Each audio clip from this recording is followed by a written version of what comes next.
Assalomu alaykum. Bugun sotuvda AC 620 va 5 RGB kullerimiz kelgan Deepcool'dan.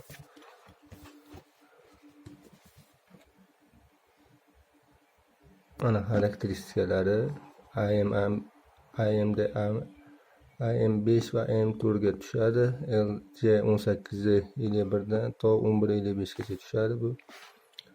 O'zini pakovkadagi vazni 1 kg 400 bo'ladi.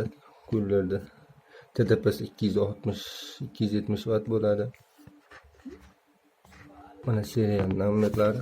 Hozir ichida nima borligini ko'ramiz. İçini ochganimizda mana bu narsa chiqadi va kullerda o'zi chiqadi. Hozir buni ochib ko'ramiz sizlar bilan. Videoga like bosib qo'ying ungacha. Mana bu xotira deganlari chiqdi. Keyin mana bu simi chiqdi. Dokumenti chiqdi. Mana bu kullerda o'zi 13 cm chiqyapti deyarli. Mana buni ko'rsanglar bo'ladi. 15 cm dan balandroq 15 cm chiqyapti. Ikkita kuller bo'ladi. Mana birinchi kuller, mana ikkinchi kuller. Bu RGB bo'ladi mana. 3 ta, 4 ta, 5 ta, 6 ta trubka bo'ladi bunda. O'zini terma pastalari bor buni.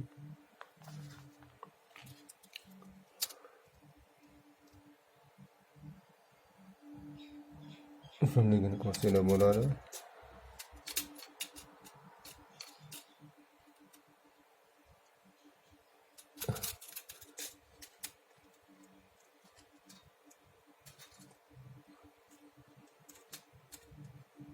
O'n 13,5 chiqyapti.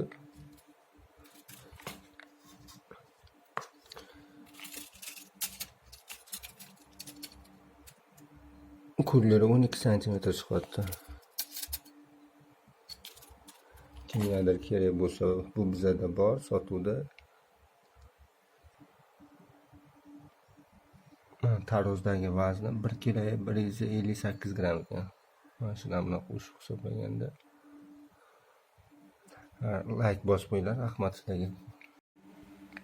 Mana bu uzoqdan ko'rilganda mana bu ko'rinishda bo'ladi. AC 620. Ikkita ventilyator, ikkita radiator va 6 ta misli trubka bo'ladi. 1 2 3 4 5 6. Kimgadir kerak bo'lsa buyurtma qilsanglar bo'ladi.